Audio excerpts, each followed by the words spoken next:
solamente por los ponentes, sino también por los distintos temas que se van marcando. Empezamos con el aprendizaje, seguimos con el futuro y continuamos con la libertad como propuesta de valor y como propuesta también de reflexión, ¿no? Entonces, para este tema de la libertad y la pregunta que planteamos un poco en la publicidad del evento, pues contamos con Mario Poleón. Mario estuvo ayer ya en el Club de Lectura con su obra Contra Florencia, que tuvimos la oportunidad de poder pues leer, comentar y compartir con él ayer en la librería del colegio, y hoy lo hacemos pues a través del tema de la libertad como propuesta fundamental, a través de un autor que él conoce bastante bien, que es Pier Paolo Pasolini, que este año se cumple el 22 fueron los 100 años, el centenario de su nacimiento, el centenario del nacimiento de Pier Paolo Pasolini, y bueno, el acercamiento a su obra a través de ese concepto de libertad. No solo va a hablar de Pasolini, sino va a hablar de la libertad, aunque Pasolini va a estar muy presente en su discurso. Bueno, Mario no es italiano, es madrileño, pero eso ya es una spoiler ya que y es un enamorado es historiador del arte, un enamorado del Renacimiento, de la ciudad de Florencia y de todo lo que, de la belleza en general, de la partícula en particular, y de todo lo que significa acercarse al detalle. Así que yo creo que vamos a disfrutar hoy, esta tarde también, como lo hicimos ayer en la librería, de su palabra, de su capacidad también de llevarnos a otro lugar. Y bueno, como siempre dejaremos un espacio para que podamos después tener un pequeño coloquio, y terminaremos con el café después abajo en la cafetería, ¿vale? Así que nada, yo le doy la palabra a María, agradeciéndole de nuevo su presencia. Bueno, pues muchas gracias. Bueno, gracias a todos por venir. Yo voy a dar esta conferencia un poco moviéndome. En realidad me hubiera gustado que la pantalla hubiera estado un poquito más cerca. ¿Podemos moverla? ¿Sí? Sí. Vamos a moverla. Se quita el tope.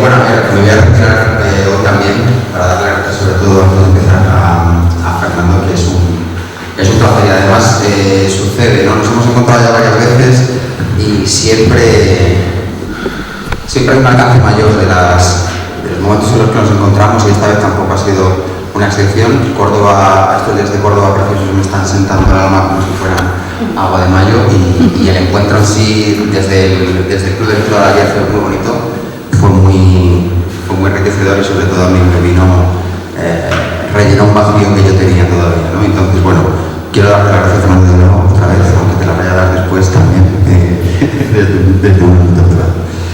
A ver, el título, voy a ser honesto desde el primer momento. El título de la charla yo no lo puse, lo puso Fernando. Yo lo acepté como un reto. Después, el tema de la libertad es una cosa infinita, en realidad, como sabéis.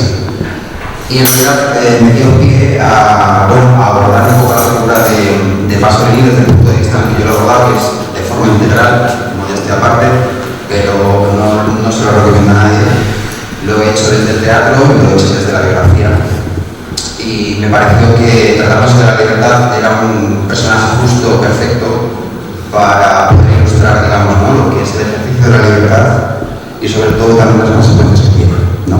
Entonces, la conferencia, voy a intentar hacer, digamos, un pequeño rastreo. Esto que estáis viendo van a ser unas imágenes que se van a ir sucediendo durante toda la charla. No sé si es un total de 80 imágenes aproximadamente, bueno, con distintos momentos de grabación de la vida Bueno, fue un poeta, cineasta, se retrató muchísimo a lo largo de su vida.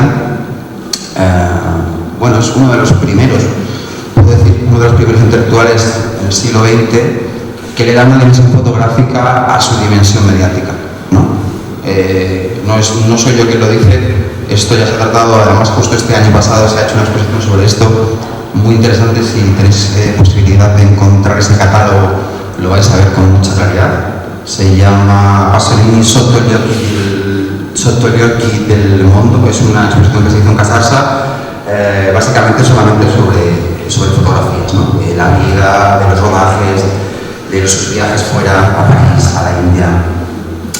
Y bueno, yo no sé si me imagino que muchos de vosotros ya lo conocéis, a lo mejor de oídas, a lo mejor de forma parcial. Pasolini es una persona, nace el 5 de marzo del año 22, nace en una ciudad, es Bolonia, justamente esta que estamos viendo ahora mismo. En ese momento es justo cuando, en ese momento de la fotografía, quiero decir, es el momento en el que publica su primer libro de poemas, pero antes de cumplir los 20 años aproximadamente, él pasa los veranos en el pueblo natal de su madre, que es Casarsa, ¿no? Casarsa de la Delizia, que es un pueblo muy pequeño que hay a las afueras de Venecia, está en Venezia Fiume Giulia, que es como digamos, la parte más oriental de toda Italia, que es la que linda ya con Eslovenia, es la que linda ya con la antigua Yugoslavia, ¿no? Allí pasa los veranos, cuando es niño, allí conoce la vida, allí conoce el trasiego del orden campesino de la vida, la muerte, está presente tanto como las estaciones del año, tanto como las fases de la cosecha. Y allí conoce un poco, digamos, lo que va a ser después su obra posterior y lo que va a marcar también el punto de inicio antes de que conozca la canción, ¿no? Me imagino que muchos de vosotros ya lo conocéis o no. Esto es importante saberlo, sobre todo para si me meto en más o menos. ¿Lo conocéis? ¿No? Vale.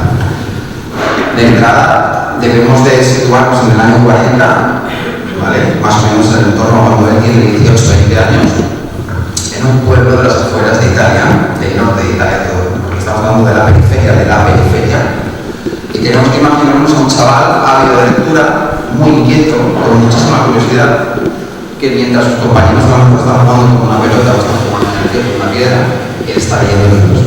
Es una persona muy inquieta culturalmente desde el principio. De hecho, siempre después de las memorias, es una persona que es de autorreferencia, bueno, es un autor muy autorreferencial. Pero siempre recuerda que con 7 años fue el primer momento que escribió un poema, ¿no?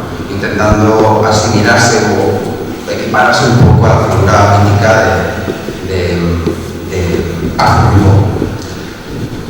Él tenía la poesía siempre desde el principio como algo que llegaba desde dentro y que, digamos, que el mundo rural, el mundo campesino hace dinamitar, ¿vale? Él es homosexual. Con los años, cuando atraviesa, digamos, esa adolescencia, empieza a tomar conciencia de cuál es el poder de la palabra, de cuáles son las luchas campesinas que tienen contra los latifundistas, no solamente en el norte de Italia, sino en general en toda Italia. Y digamos que en un momento determinado él asume, digamos, conoce la experiencia de la dimensión política, entonces se hace secretario del PCI, del Partido Comunista Italiano, en una fracción de al lado de esta aldea que es San Giovanni. En San Giovanni, digamos que él empieza, bueno, a ejercer un poco la labor de un secretario político, que es básicamente la de un agitador, hoy lo llamaríamos así, ¿no? Y es muy bonito porque en Casarsa todavía se conservan, en el Museo de la Casa Natal, se conservan unas cuartillas, bueno, que él colocaba en una logia que hay al lado de la iglesia de San Domenico. Es muy bonita porque es una logia del siglo XIV, es preciosa.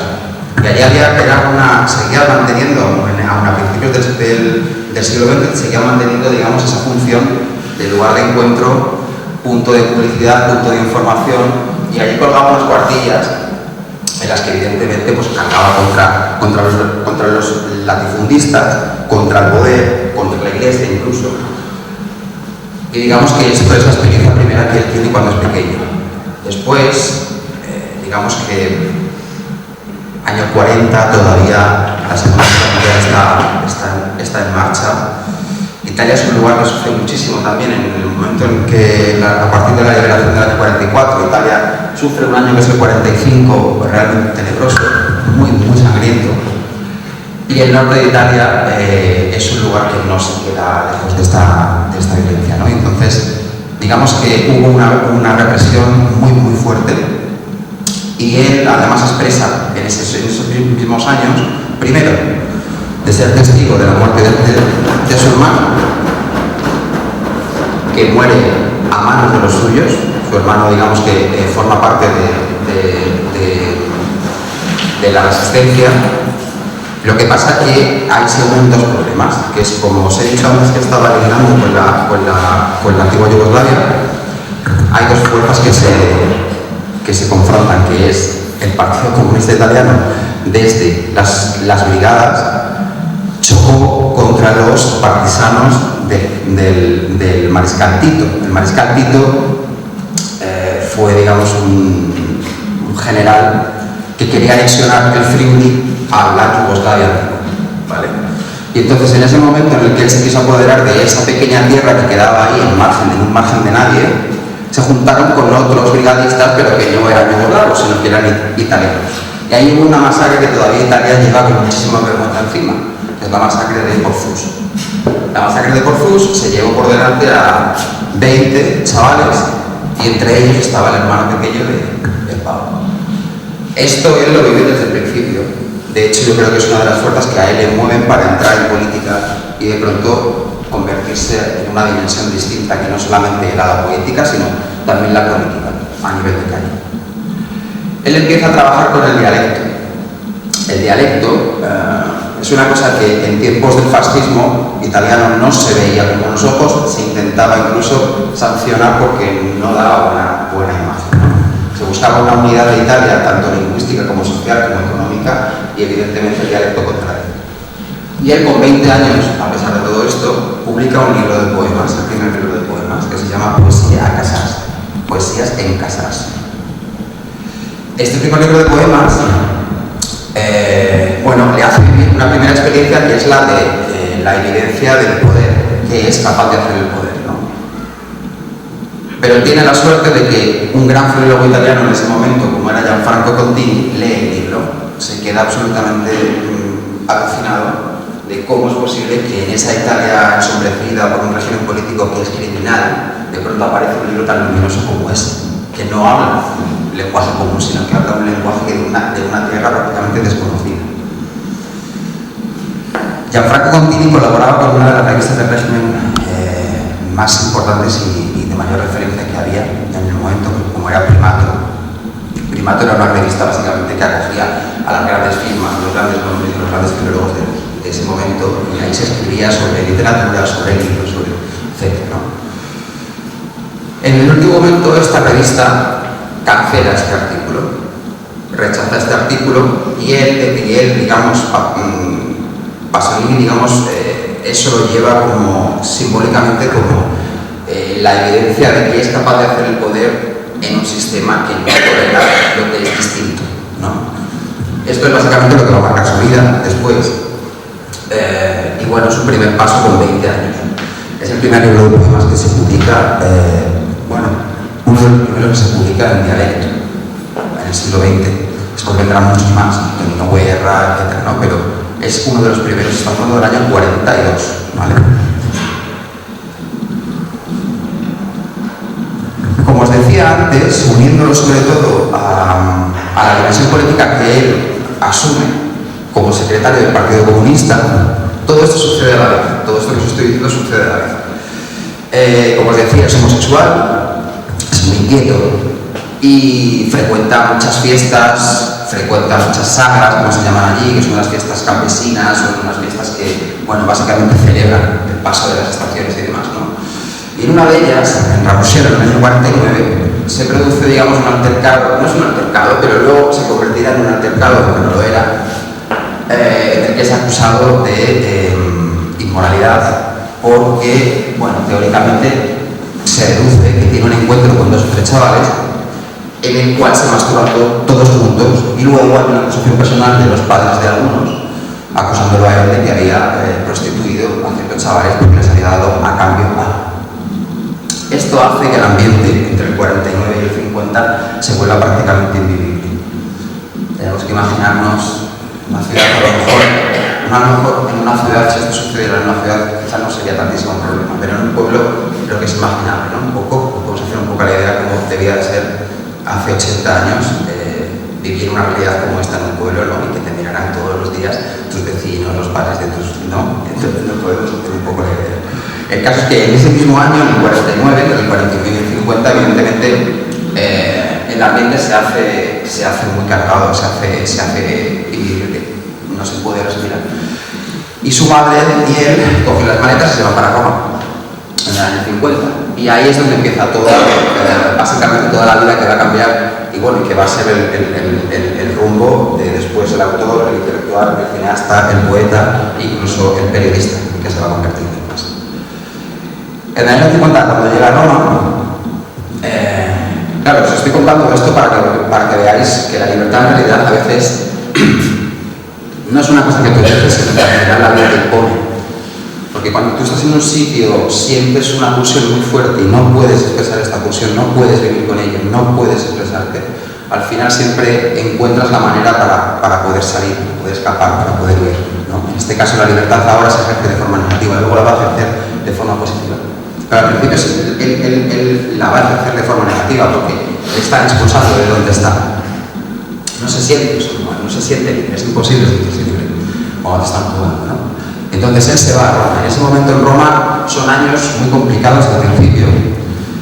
También la relación con su padre, de la que no he hablado porque si no nos podemos quedar aquí 4 horas, es muy conflictiva. Él es un coronel del ejército, representa para él todo lo que él, contra lo que él va a luchar, representa el fascismo, representa la Italia que él no tolera.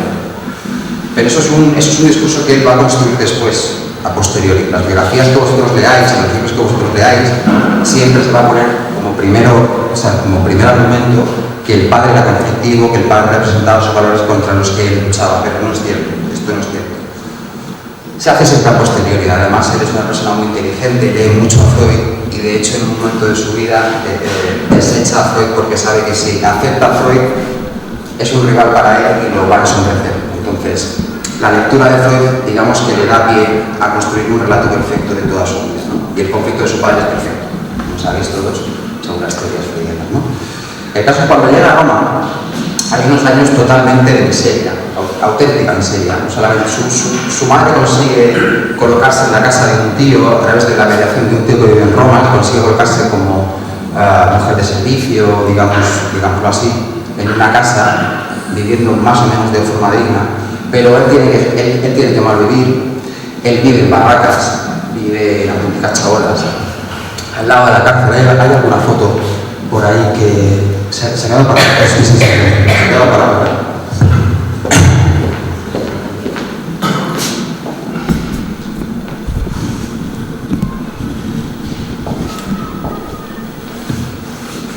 Como os digo, en los años de Roma son años de auténtica miseria en los que tiene que vivir con cualquier cosa, colaborar con muchos medios de prensa, aceptar encargos de cualquier tipo, reseñas, artículos. Bueno, finalmente, digamos que es el conocimiento de la noche, que se acerca a la noche, porque si conocéis Roma, más o menos. La isla Tiberina, ¿conocéis? La isla Tiberina, este pequeño margen del río Tíber, donde, bueno, está al lado de las Cambiador, o sea, es la que conecta básicamente la ciudad del centro con el Testacho y todo lo demás. Bueno, aquí digamos que había siempre un movimiento nocturno de muchachos jóvenes, ¿no? Él es una persona erótica por definición, aunque luego él lo va a definir, ¿no? Pero él es una persona erótica que siempre está erótica por los muchachos. Tiene esta cosa. El cambio de pasar de una aldea como Casarsa a pasar a una ciudad como Roma, a él le da pie para descubrir que la sexualidad en una metrópoli es infinitamente más sencilla que lo que pueda ser una pesadilla como pueda ser una aldea italiana. Entonces, digamos que a la vez que sufre esta miseria que tiene que malvivir y que va a sobrevivir de la manera que pueda, se da cuenta que si Y este mundo se empieza a multiplicar poco a poco. Conoce a grandes poetas que después, como Saint-Tropez, como Giorgio Caproni, como un montón de autores que son referencia todavía en letras italianas, con los que se codea noches de la noche. Y la Isola Tiberina, digamos que conoce este ambiente, conoce este mundo. ¿Qué pasa? Él viene del dialecto. Él viene de una realidad lingüística totalmente distinta a la que se vive en Roma. Pero en Roma Roma comparte esa dimensión general con lo que se puede asociar en el dialecto de cualquier provincia italiana.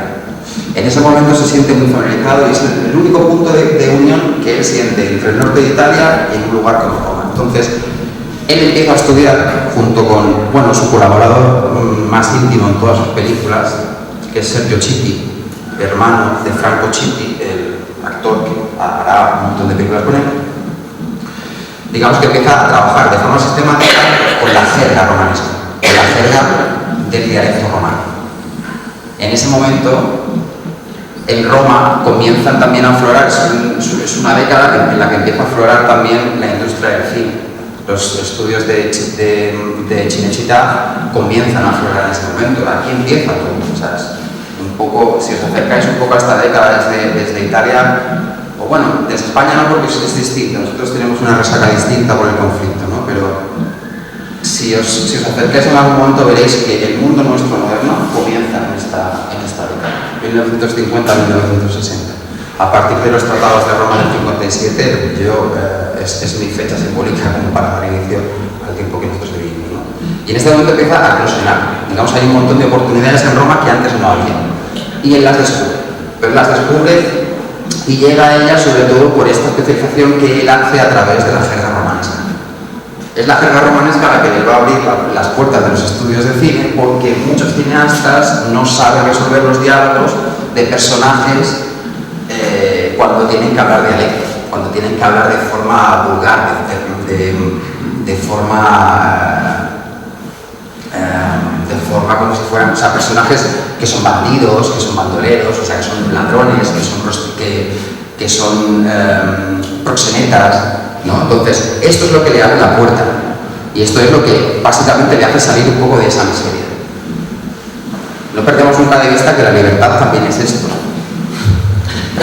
Primero el negativo y después, cuando conoce el cine, será el positivo. Cuando conoce el cine, que es cuando se mete en los diálogos, básicamente empieza a colaborar con Fellini, con Mario Bolognini, y sobre todo es muy famoso la colaboración en las noches de Caviria. No sé si la habéis visto, la película de Fellini, bueno, protagonizada por Giulietta Massina, su mujer. Y digamos que estas colaboraciones le empiezan a abrir un poco un mundo en el que él no se veía capaz, ¿no? Y el cine es básicamente que le da la propia pauta para él intentar probar suerte en este cine, ¿no? Y bueno, su primera película, que es Acatone, bueno, esto es una película, por ejemplo, en la que él colabora. Es Mauro Bolognini, un director famosísimo de los años 50, y él hace como de un asaltador. 2 años más tarde de esa fotografía, él estrenará su primera película. Asistente de dirección, Bernardo Bertolucci. Hay una cita preciosa en la que Bertolucci recuerda este momento y dice algo así como que Pasolini no conocía ni una cámara, ni un objetivo, no sabía qué eran los angulares, no sabía qué era un traveling.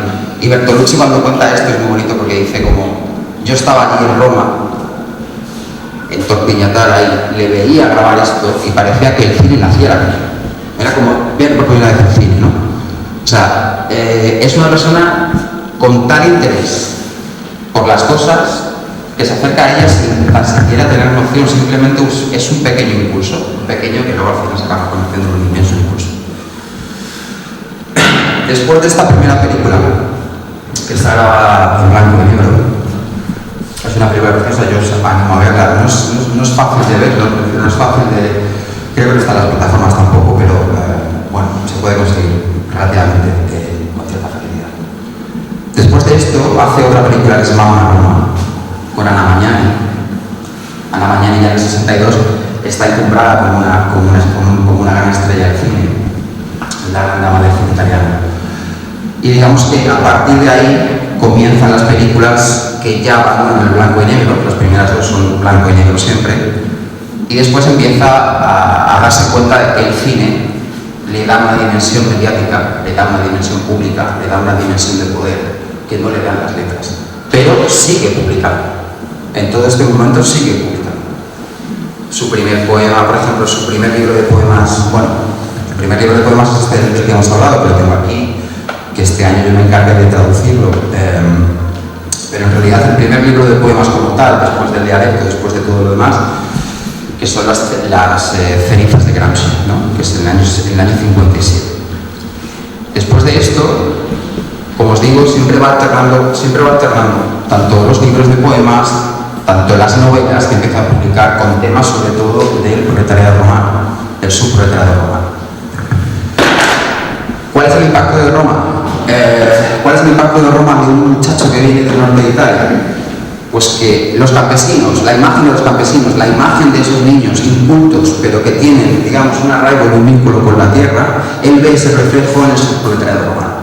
Él ve ese reflejo en los descartados, en los últimos, en los que están en el otro margen, ¿no? Los que no tienen trabajo, los que no tienen casa, los que tienen que robar, los que tienen que malvivir, los que tienen incluso que matar para ganarse la vida, ¿no?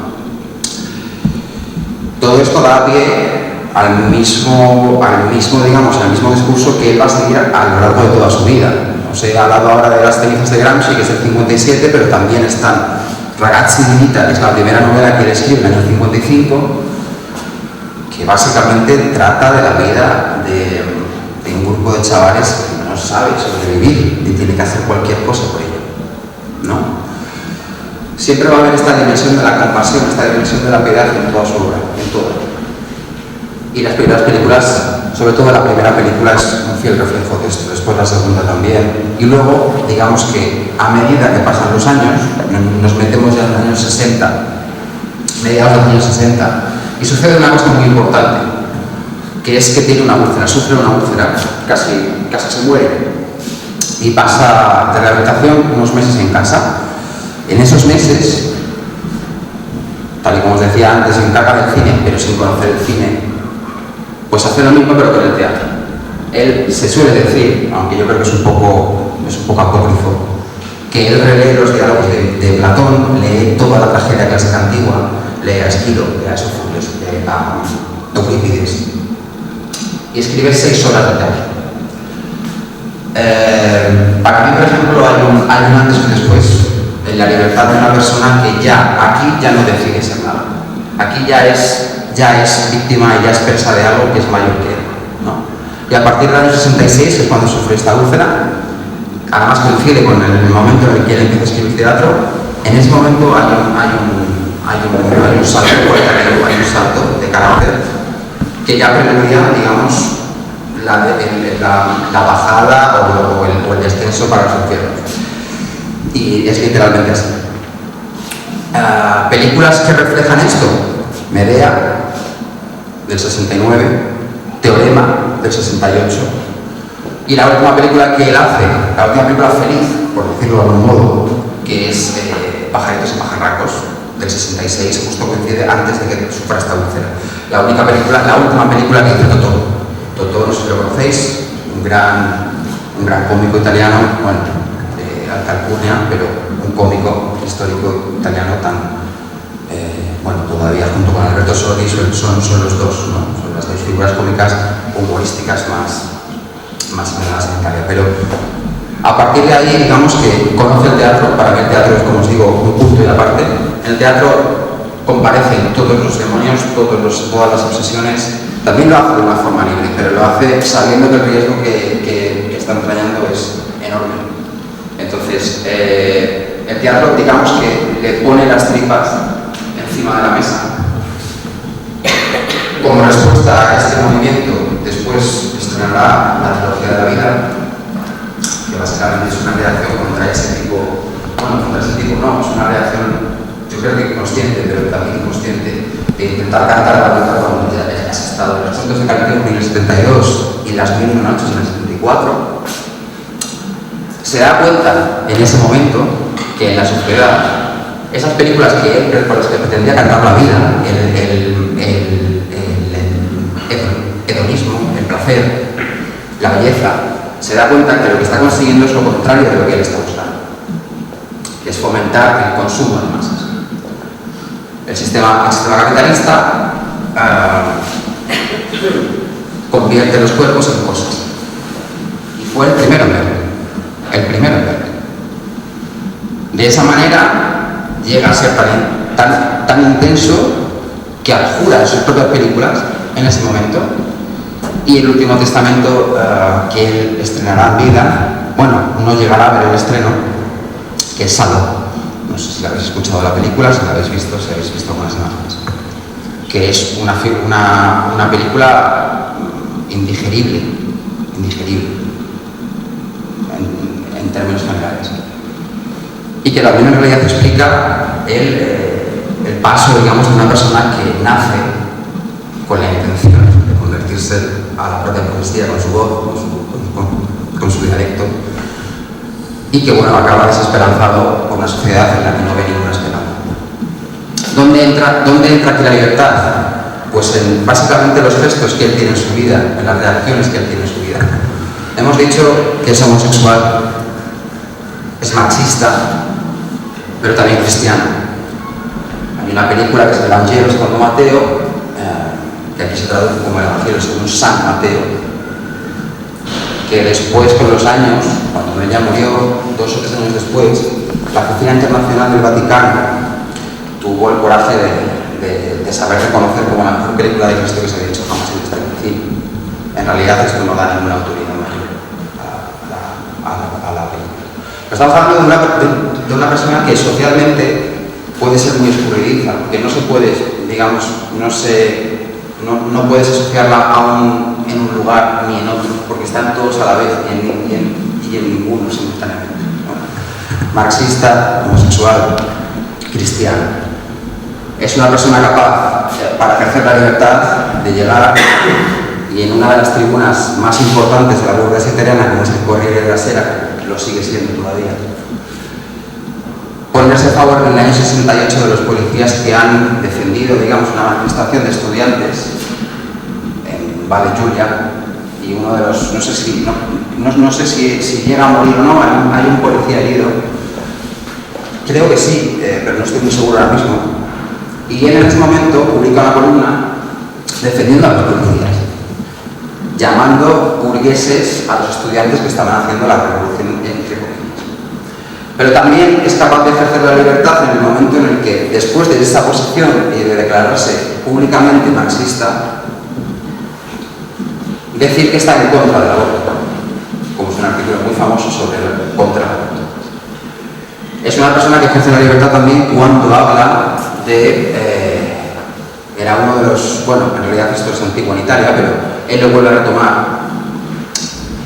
En una de las últimas entrevistas, él alega eliminar la educación primaria obligatoria, hacer que las escuelas desaparezcan y que solamente los que quieran estudiar acudan a la escuela. Esto está vigente incluso hoy, lo hemos estado comentando en la comida, ¿no? Justamente este tipo de problema.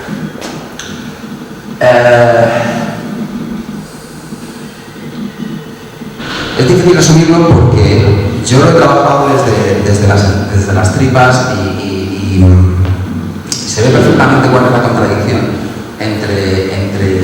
entre distintos tiempos y sobre todo en distintas posturas. Creo que a todos nos puede resultar escurridizo que una persona sea homosexual, marxista, esté en contra del aborto y defienda a los policías en una manifestación de estudiantes, ¿no? A todos, incluso hoy, nos puede resultar un poco contradictorio.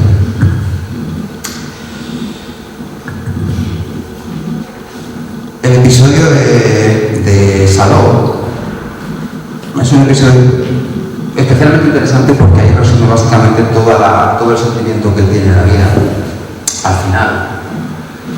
Es una persona de la que yo puedo decir, creo que sí, con todas las letras, que fue libre o intentó serlo. Al final se lo comió la realidad. Las circunstancias no se sabe todavía quién. Muere asesinado en el Metroscalo de Ostia, en un helicóptero.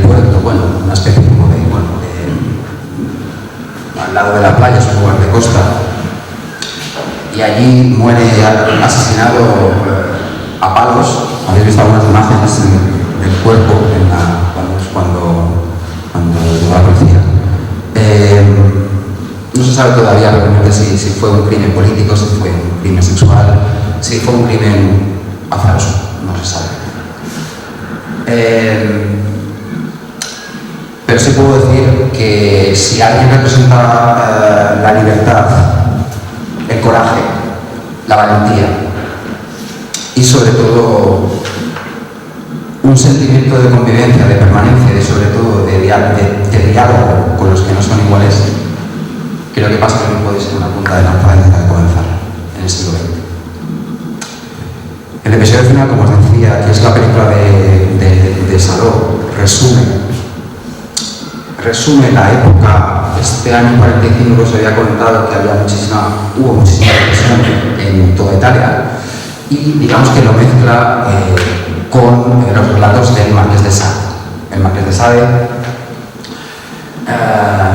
el resultado es una película, como os digo, indigerible visualmente, pero con mucho sentido, que da a entender lo que hace el consumo sobre los cuerpos, que es convertirlos en cosas, ¿no? Aparte de este proyecto que él no ha terminado porque es asesinado justo 2 semanas antes de que se estrene la película, que por cierto se estrena en París, no se estrena en Italia porque está secuestrada.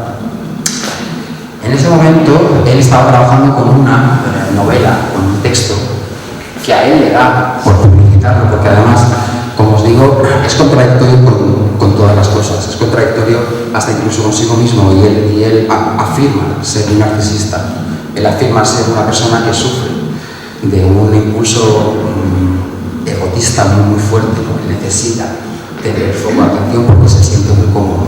La provocación para él es una herramienta revolucionaria. Tiene problemas en todos los sitios, hay jaleos en las presentaciones, siempre encuentra cualquier cosa, ¿no?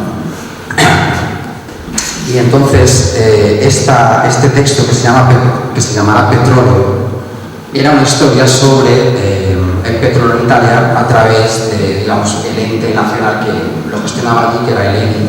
Y en el ENI había habido un asesinato en misteriosas circunstancias que todavía no había sido resuelto. Entonces él se convierte de pronto no solamente en poeta o en periodista, sino también en un investigador. Y empieza a investigar cosas, empieza a tocar teclas que a lo mejor no debía haber tocado, y se mete, digamos, en una dinámica en la que hace público y empieza a amenazar a los poderes fácticos, de hecho, ¿no? Entonces, esto es un poco lo que dinamita, yo creo. Yo tengo una teoría de que si él no hubiera hablado públicamente de esto, probablemente él no hubiera muerto el día 2 de noviembre del 75. Esa es mi opinión nada más. Pero es cierto que, bueno, abusaba un poco de esa dimensión pública, de esa dimensión política que él ya empezaba a obtener. Es muy raro ver en cualquier lugar, pero sobre todo en Italia en esos años es muy difícil encontrar que en el primer periódico de la burguesía, de la gran clase dirigente italiana en ese momento, que es, como os he dicho antes, el Corriere della Sera, hubiera una persona tan disonante, tan discordante, escribiendo una columna mensual, o sea, una columna semanal, dirigida a todas esas personas que sabían que estaban en contra, ¿no? Eso es una cosa que no se vuelve a repetir, yo creo, más en Italia. Bueno, todo lo que siguió a ese asesinato ya lo conocemos, es decir, hay hipótesis y teorías de todos los tipos. Se explotó el escándalo, se explotó el morbo, se explotó la muerte, todavía se explota la muerte. Yo cuando me he dedicado a trabajar con el primer libro de poemas me he dado cuenta que en realidad lo que se ha hecho en España y también lo que se ha hecho en Italia es una auténtica vergüenza, y lo digo con todas las letras porque una persona tan absolutamente prolija de la que estamos, no sé, o sea, es una obra inmensa, no hay una vida entera para tratar de lo que se ha escrito sobre él, ¿no? Pero un autor tan prolífico, tan extenso, con tantos matices, con tantos recodos, con tantos, ¿no? Y no hemos hecho absolutamente, por lo menos en España no hemos hecho nada, y en Italia se ha hecho muy poco, ¿no? Por dar a conocer cosas nuevas, por dar a conocer dimensiones nuevas de ese libro, ¿no? Y bueno, se ha explotado siempre, pues el asesinato es una cosa que es muy llamativa, porque además es muy detectivesca, todavía no se sabe nada, el caso se quedó archivado en Roma, fue reabierto durante incluso hasta en 4 ocasiones. Se expusieron incluso los propios indicios y las propias pruebas que había del asesinato, como el palo con el que le dieron en la cabeza, como la camisa que llevaba que está ensangrentada, que de hecho por aquí hay alguna foto. Incluso los libros que llevaba cuando estaba en el coche, ¿no? O sea que recuerdo era uno de Nietzsche y otro de Carlos Foucault, es igual. Lo que se ha hecho con él es básicamente, se ha utilizado como, os pongo las targas que veis, las placas que veis en la ciudad, en realidad lo pongo de una forma muy irónica porque eso es simplemente el reflejo de una hipocresía que no sabe leer, que no supo leer, que no supo reconocer y que todavía no sabe reconocer el valor de sus hijos predilectos, como los llaman ahora. La pregunta de la conferencia era cómo se vive en un mundo distópico. Yo no tengo ni idea de cómo se vive en un mundo distópico. No tengo la más mínima idea. Pero sí puedo responder de forma inversa. Y además esta tarde justo he sacado muchas respuestas de un paseo que he dado por esta ciudad. Espero que nos acostumbremos a la belleza de esta ciudad porque es increíble. Yo no tengo ni idea, como digo, de qué narices es o cómo coño se puede vivir libremente en un mundo distópico, pero sí puedo hacer la pregunta a la inversa y preguntar ¿cuándo somos esclavos? ¿Por qué somos esclavos?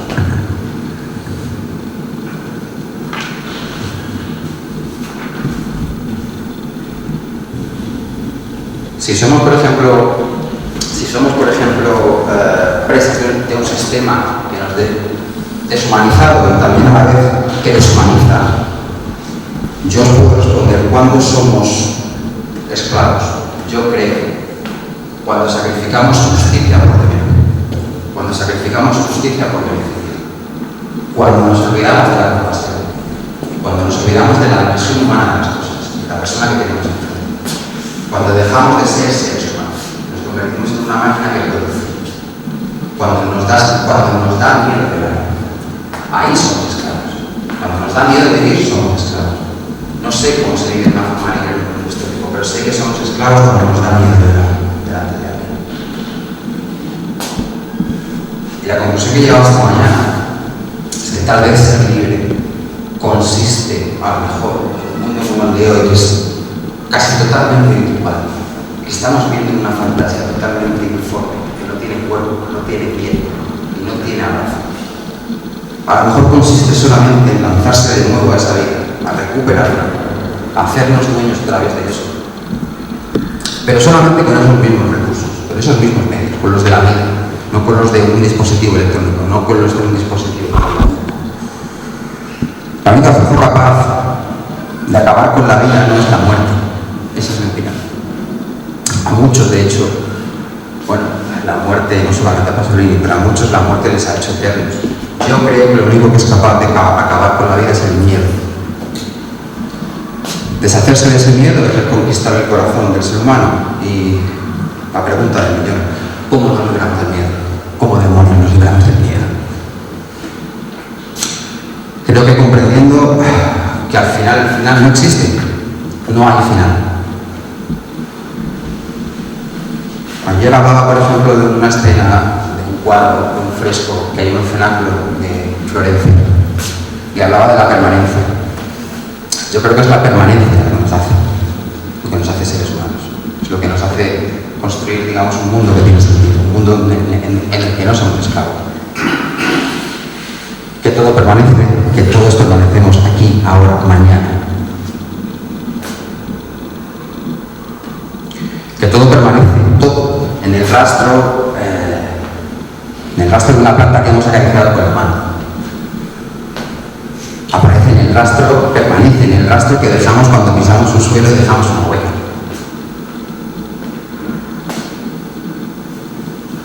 En la memoria de las personas también con las que hablamos, que nos van a recordar a lo mejor no se van a acordar de cómo nos llamábamos, pero saben que hubo algo que les dio la voz, que les tendió la mano, que les tendió ayuda, que les dio aliento.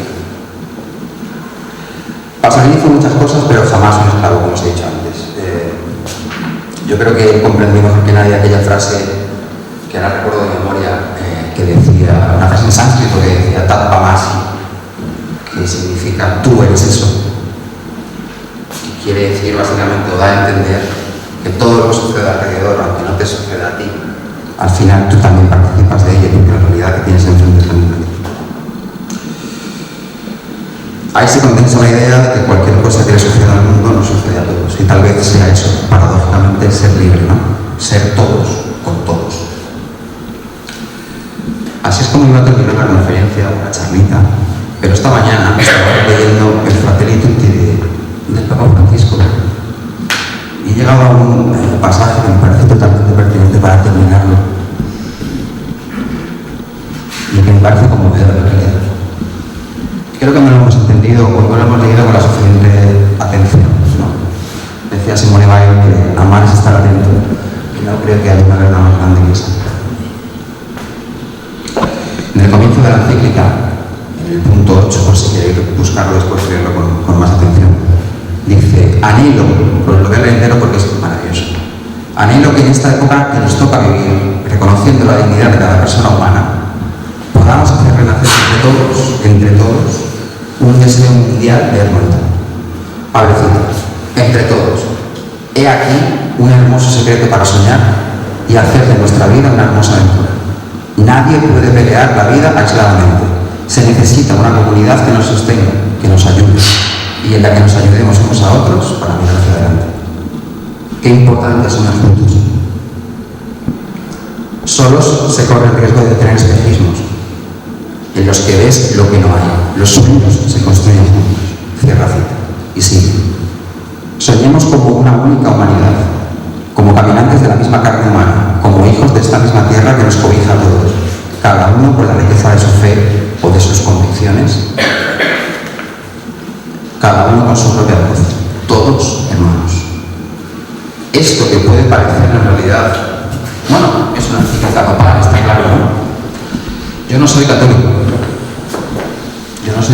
Yo comparto amistades, comparto amigos a los que amo con la fuerza de la tierra, que son católicos y yo no lo soy, pero comparto con ellos un mismo horizonte y ese es el horizonte. ¿Cómo ser libre? No lo sé, pero sé que esa es la única forma en la que se puede alcanzar una cierta libertad. También es cierto que, como aquí vemos precisamente, y me río por no llorar, también tiene consecuencias a veces la libertad. Hay que tener cuidado. Si uno quiere conservar la vida, tiene que tener cuidado. Si uno está apuntando a otro lugar, a lo mejor no. Eso para uno lo decide. Pero el mensaje del Papa Francisco es una cosa que yo, sin ser militante, Heidegger decía que ateo es el que no piensa, ¿no? Yo no soy ateo tampoco. Pero creo que necesitamos, ¿no? Ayer también hablábamos en el club de lectura, necesitamos al menos una sensación de conjunto, una sensación constante de que todos formamos parte de todo. Y esto se está perdiendo, porque el orden de las cosas al final, el orden económico, al final modela y determina. Pero creo que tenemos que sobrepasar esta realidad. Creo que tenemos que romper esa realidad. Tenemos que romper esas, aunque es prácticamente imposible. Pero hay que intentarlo. No sé, un autor como Paolo Pasolini, que ejerció la libertad durante 53 años, no le dejaron más. Creo que es un buen reflejo, un buen espejo para, demostrarnos que todavía la vida es posible. Muchísimas gracias.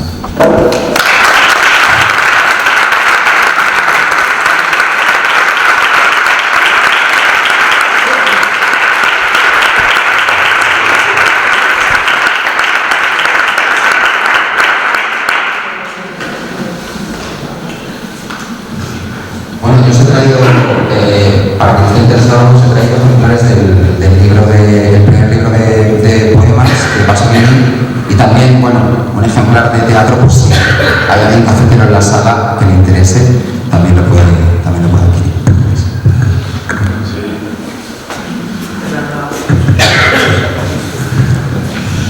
Si hay alguna pregunta, alguna cuestión que haya nacido al hilo del discurso y de la palabra, pues quiere demás quiere preguntarle también a Mario a raíz de lo que ha compartido él.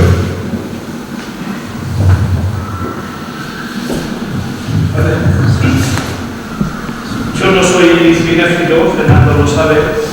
El cine a mí, perdón, me aburre, pero simplemente es una forma de entender. Pero hay una cosa que sí me llamó muchísimo la atención. Comentaba que la libertad únicamente se puede romper, se puede matar con el miedo. Estoy completamente de acuerdo. Y es más, no sé si te has dado cuenta, entre las imágenes que aparecen, solo he reconocido dos lugares concretos, porque ese espacio es difícil de identificar. Aparece una foto en que él está con otro señor, desconozco quién es, y está justo en la esquina de Piazza del Popolo. Y luego hay una donde él está solo con un edificio detrás, curiosamente, si mal no me equivoco, es Piazza Venecia a la derecha, y es el lugar donde murió Aldo Moro, donde mataron a Aldo Moro. Tal vez es que el descubrir en Italia que el miedo está presente, incluso para hacer homenaje a un personaje tan importante como Pasolini, a lo mejor es una realidad. Igual no nos estamos dando cuenta de que usando tantas libertades como tenemos y tantas posibilidades para los seres humanos, lo que estamos es rompiendo nuestra propia opción de libertad. No sé si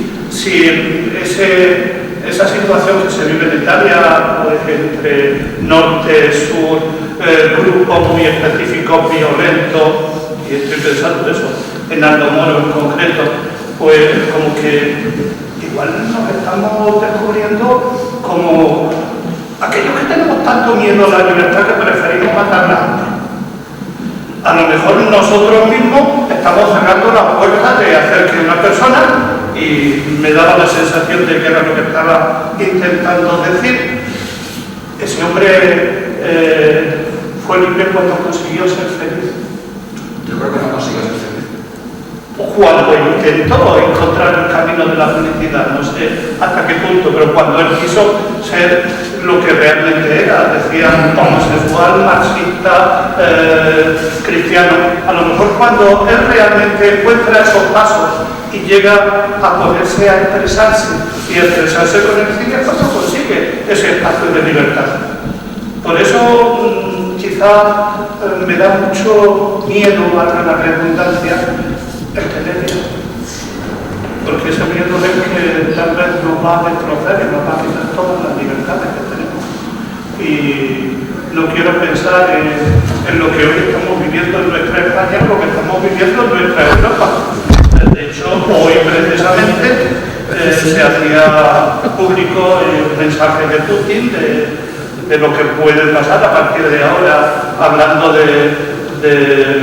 armamentos atómicos. Entonces, los miedos a lo mejor no estarán ahí presentes para romper realmente nuestras libertades actuales.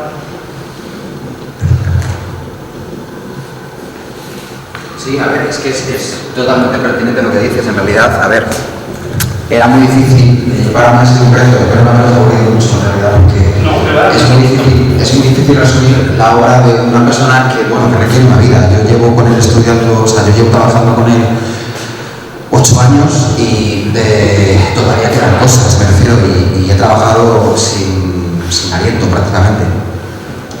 Esto que dices de Aldo Moro, no lo he traído a colación porque también es que cada recodo de su obra, cada recodo de su vida es un lugar en el que te puedes quedar durante mucho tiempo. Yo tenía que resumir, ¿no? Pero Aldo Moro representaba, Aldo Moro, si lo sabéis, bueno, a lo mejor algunos lo conocéis porque hay una serie de Marco Bellocchio ahora reciente que se llama Externo Notte, o sea, Exterior Noche, que es maravillosa por otra parte, y que narra el secuestro de Aldo Moro y su posterior asesinato. Aldo Moro era el presidente de Democracia Cristiana. Aldo Moro era el único puntal en el que Pasolini veía esperanza, porque Aldo Moro fue la única persona, el único dirigente de un partido cristiano como era este, además un partido popular realmente con una raigambre muy fuerte desde época de Mussolini, ¿no? Esto que dices de renegar de las cosas en vez de ejercer la libertad de una forma extrema, es lo que él se da cuenta cuando publica, cuando estrena la trilogía de la vida. Se da cuenta que cantando la realidad de los cuerpos, la belleza de los cuerpos, el hedonismo, el erotismo, la sexualidad, sin ningún tapujo, se da cuenta que eso está contribuyendo a lo contrario, que eso está contribuyendo a la realidad que tenemos hoy en nuestro día a día, que es la hipersexualización de las cosas. Estamos hipersexualizándolo todo. No sé si os habéis dado cuenta, no sé qué nivel de conocimiento tenéis de las redes sociales, del entorno de las redes sociales, de los medios, ¿no? Pero a mí me asombra que desde el anonimato, me refiero, no solamente personas famosas de cierto alcance mediático, sino también personas normales, corrientes, actuando de una forma muy parecida en su posición pública, me refiero. Estamos convirtiendo esa libertad en una forma de esclavitud. Es esto un poco, cuando estrena estas películas se da cuenta que está haciendo justo lo contrario de lo que quiere denunciar. Él quiere cantar a la vida y se da cuenta que cantando a la vida lo que está haciendo es cosificando el cuerpo humano. Y esto te estoy hablando de los años 70, que se dice pronto, 50 años antes. Ahora nos parece que estamos descubriendo el mundo y no estamos descubriendo absolutamente nada, simplemente que ahora las cosas son mucho más sofisticadas y van a un ritmo muchísimo más rápido, nada más. Y yo estoy totalmente de acuerdo con esto que dices. Él ejerce la libertad cuando, él empieza a probar la libertad cuando ejerce. Bueno, probablemente feliz, no creo que lo fuera. Y si lo fue, en muy pocas ocasiones, estoy seguro. No puede ser una persona feliz, una persona que es así. Quiero decir, eso es un sacrificio. Su obra, su vida es un sacrificio. Es curioso porque además luego hay muchas referencias, en realidad no os quiero tampoco hablar mucho sobre esto porque solamente me interesa a mí. Hay muchísimas referencias que aluden a esto, ¿no?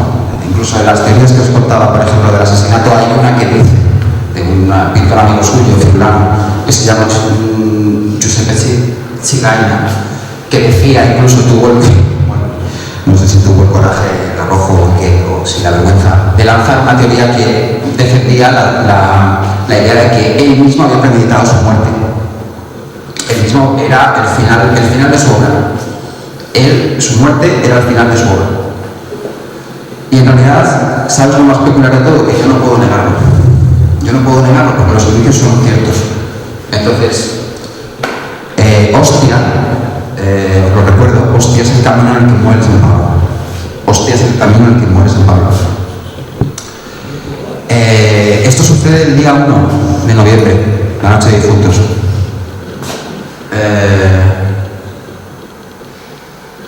Si él quería tener relaciones sexuales con un joven el día 1 de noviembre, probablemente un lugar que yo no escogería para ello sería un lugar de costa al lado de la playa en Roma.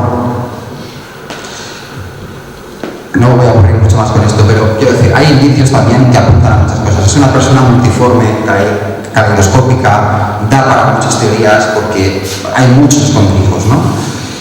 Pero bueno, estoy de acuerdo contigo en que en un pasaje, uno de los estudiosos de Pasolini de sus últimos años,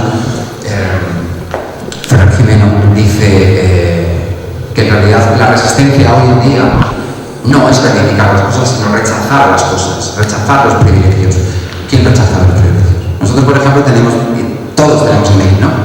Todos tenemos redes sociales. Pensamos que no pagamos por ellas, pero estamos pagando el precio más caro, que es nuestra información. Esta información se recopila, se recolecta en grandes empresas que venden paquetes de información a otras empresas que te van a vender otras cosas que probablemente no vayas a necesitar. De esto hablaba Pasolini en los años 60. De esto, exactamente de esto, yo no estoy ignorando. Pero esa información es la que nosotros, si queremos resistir, me refiero, la forma de resistencia en la que él estaba apuntando era esta. Nosotros ahora estamos sobre-reivindicando cosas, ¿no? Nos parece que solamente reivindicar no tiene sentido en la vida. Esto es un error, es un caso de error. Pero bueno, las industrias se acaban haciendo y cuando se construye una industria es muy difícil de echar abajo, es muy difícil. Estamos construyendo industria con la ideología, estamos construyendo industria con los complejos de inferioridad que le estamos. Yo no he sentido ningún tipo de complejo de inferioridad por no conocer algo que no conozco. Yo no conozco la ciencia, yo provengo del mundo de las humanidades. Y ayer se lo decía, no recuerdo su nombre, pero ayer esto lo hablaba con alguien. La ciencia es de todos, pero no es para todos. La cultura es de todos, pero tampoco es para todos, no pasa nada, no pasa nada en absoluto. Pero se están construyendo industrias con los complejos de la gente, haciendo sentir mal a la gente porque no hacen ciertas cosas que alguien o algo les ha dicho que tienen que hacer. La libertad está ahí también. Para mí es decir no. Para mí la libertad es decir no. Pero es una postura subjetiva. Quiero decir, al fin y al cabo es como, yo no soy ningún mesías, ningún profeta, yo no estoy tirando ninguna homilía, solamente expongo lo que yo opino, ¿no? Pero estoy de acuerdo en que el no, hoy en día, el no es un reflejo de parar la rueda. El no es un reflejo de decir a mí me encantaría ver un gesto, no solamente, no solo en cultura, sino en cualquier aspecto. Hablamos, ¿no? Hace unos meses hablaba yo con unos amigos, unos conservadores, otros museólogos, bueno, en fin, gente, me refiero, que conoce el mundo de los museos, el ambiente de los museos. Y hablábamos sobre el tema de Chiara Ferragni, bueno, y lo de Jennifer López, me parece que fue Jennifer López, Jay-Z, cuando grabaron en el Louvre. Chiara Ferragni se fue a los Uffizi, hizo como un pase privado para unas fotos de Vogue Hong Kong, no sé qué historias. Claro, ellos no se opinan. ¿Y por qué no vamos a sacar beneficio de esto cuando no pasa nada absolutamente, no nos altera nuestra actividad y tal? ¿No? Yo recordaba, por ejemplo, un gesto del director de los museos de la Acrópolis, del antiguo museo de Heraclión, que llegó Gucci allí, ¿no? Llegó Gucci allí a Atenas, y le dijo que 90 minutos, 10 fotos, le pagaban, no sé, 4 o 5 millones de euros. Y dijo el director de la Acrópolis, en absoluto. No voy a aceptar porque esto no tiene absolutamente nada que ver con el valor cultural que tiene este emplazamiento, ¿no? Probablemente haya pecado de ignorancia o haya sido demasiado ingenuo, pero a mí me hace creer en el ser humano. A mí me hace creer en esto así del ser humano, porque hay cosas que no deben de tener valor. Y esas cosas que no tienen valor son las por las que debemos luchar. Esa es mi postura tajante ante la vida, ¿no? Ahora, está en todas las dimensiones, ¿no? La Copa del Rey de España, ¿no? El Mundial, todo se vende. Y yo no estoy diciendo con esto que a mí me moleste que el Mundial esté en un sitio, pero lo que quiero decir es que no nos hemos hecho cargo todavía, creo, a ningún nivel de que hay cosas que no deben tener valor monetario, que no deben tener precio, porque el valor lo tiene. Lo que no tiene que tener es precio. Y una de las cosas más pujantes que todavía están, bueno, básicamente condicionando nuestra forma de vida son nuestros datos personales, nuestra información. Esto es un hecho. Esto es un hecho y cada vez es más, cada vez mayor. Somos casi 8.000 millones de personas en el mundo. Es una locura.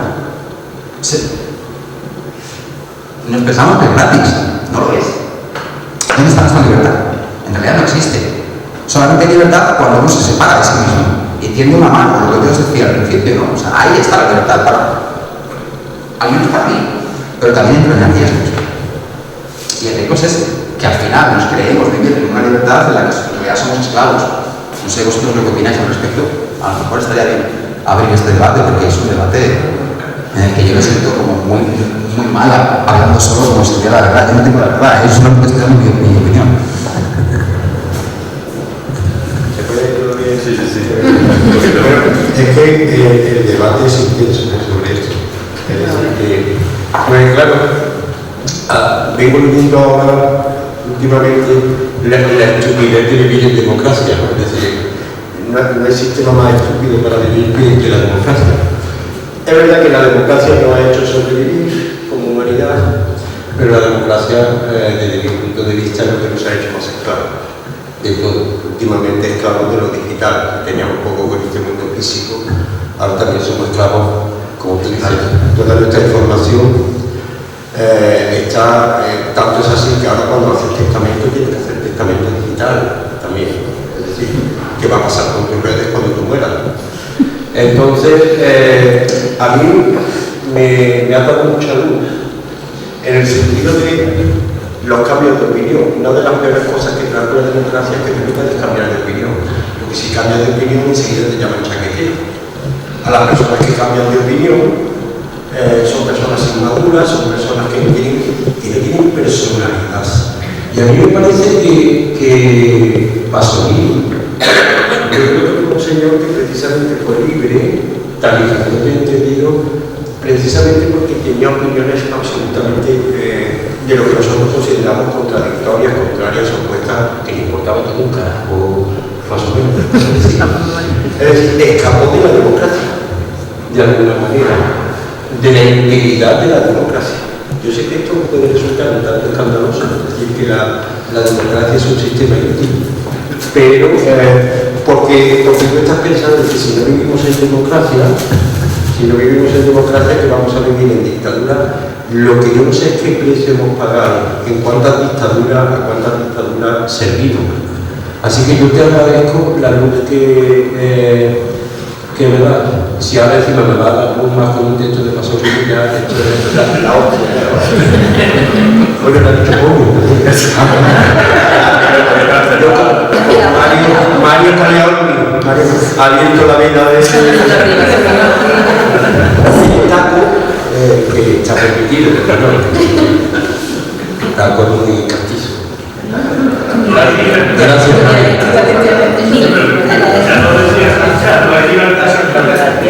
Acuérdate, en la libertad no veo matando la cadena. Y a la hora de la verdad quizá esa es la democracia que creamos. Pero no te olvides de que la democracia crea en la antigua Grecia. Sí, la estupidez viene de ahí. Lo hemos dicho de cuándo. Yo quería que, bueno, no os lo explicaba porque en realidad yo creo que mal siempre. El libro de poemas, este libro de poemas, que es la primera traducción española que se hace después de 80 años, eso os da una medida de las cosas cuando os digo que aquí solo se ha hecho una auténtica vergüenza. En realidad es una edición especial que incluye 3 escrituras del mismo libro de poemas a lo largo de 30 años, ¿no? A lo largo de toda su vida. El primero es en el 42, cuando es un muchacho, es el primero. Después lo reescribe en el año 54, en esa época miserable que os he contado cuando llega a Roma. Y luego, por último, lo escribe en el año 75, que es de hecho el último libro de poemas que él publica en vida. En realidad, Poesías en Casa Alsa solamente es una sección de ese libro, ¿no? Un libro que se llama La Nueva Juventud y que, bueno, hay una serie con la Media Juventud, que tú, me imagino, conocerás. Quería terminaros leyendo solamente un poema, 2 poemas, uno digamos de esos primeros años, cuando él tiene 20, y de cómo el poeta, después de, bueno, ese proceso en el que vive la desesperanza, ve que ya no hay absolutamente ninguna salida con la sociedad que está viviendo en el año 75, para que veáis cómo cambia la voz, cómo se rompe él mismo, se rompe él solo, ¿no? Y quería traeros 2 poemas pequeños, en realidad, para no...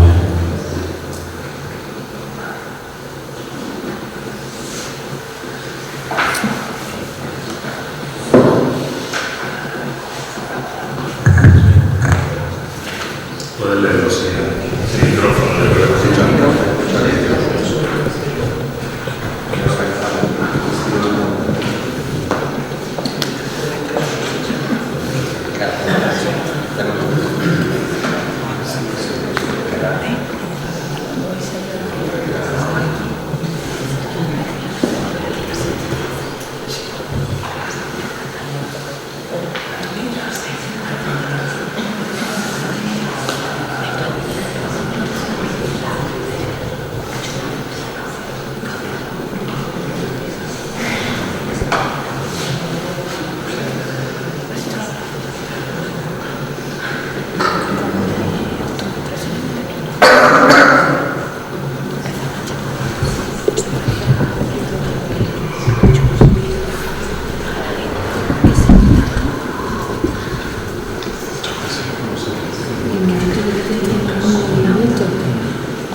Decídete, Mario.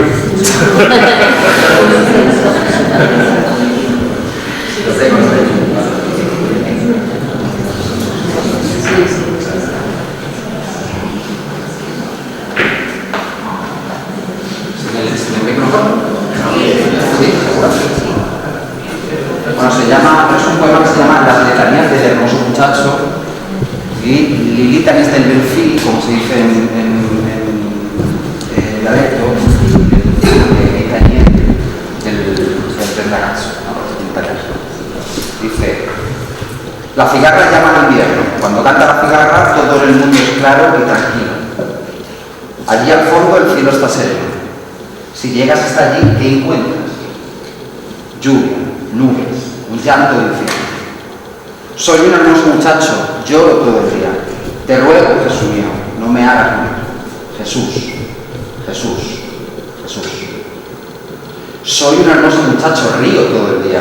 Te ruego, Jesús mío, déjame morir. Jesús, Jesús, Jesús.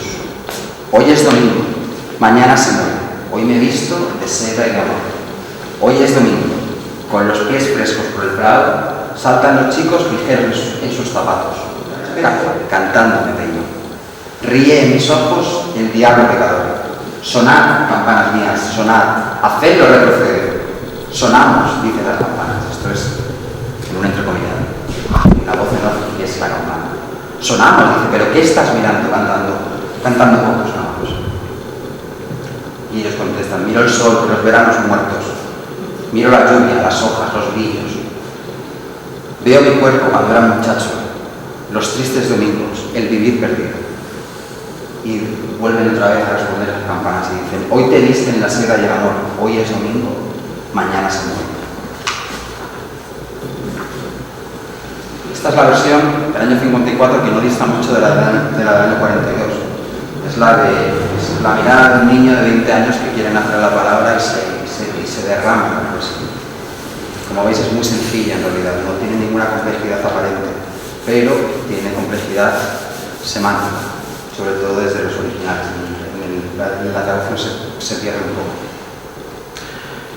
Lo tenéis presente más o menos, ¿no? La imagen de ese poema. Ahora os voy a leer la última, que se llama igual. He visto al mundo volverse viejo en torno a mí, y yo sigo siendo joven. Se vuelve viejo y no muere. El mundo donde yo siempre tengo el mismo valor. No soy viejo yo, es viejo el mundo. Viviendo hasta el final, yo muero y él vive. Jesús, Jesús, Jesús. No soy viejo yo, es viejo el mundo. Que no muriendo, abandona a quien vive sin propósito. Jesús, Jesús, Jesús. Hoy es domingo, mañana seremos nietos. Ayer me vestía de seda y de amor. Hoy es domingo. Ayer, con los pies frescos, saltaban los nietos ligeros en sus zapatos. Hoy cumplo 52 años y en mis ojos duerme el diablo del jugador. Jugador, no pecador, ya jugador. Porque está jugando ya con su muerte. Sonad, campanas mías, hacedme viejo. Sonamos, pero ¿qué estás mirando despierto tú en tu sueño? Miro el sol de los veranos que no mueren. Miro la lluvia y del mundo y de nadie. Miro mi cuerpo sin edad ni pudor. Los nuevos domingos. Enfrente y detrás. Y responden esas campanas. Hoy te viste en la seda y el amor. Hijo, no te importa si un extranjero muere. La seda y el amor, viejo, te viste. No hace falta saber lo que les gusta a los niños.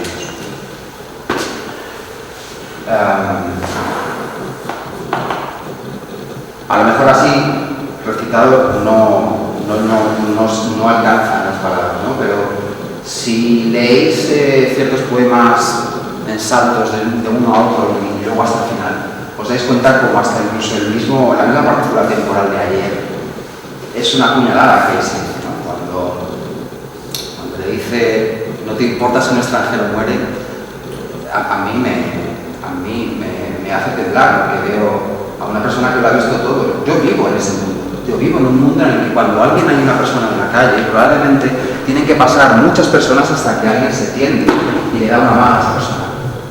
Eso pasa, ¿lo estamos viviendo todos o no? Lo hemos vivido, seguro, ¿verdad o no? Pues esto ya está aquí. Y nada, muchísimas gracias, de verdad que se me ha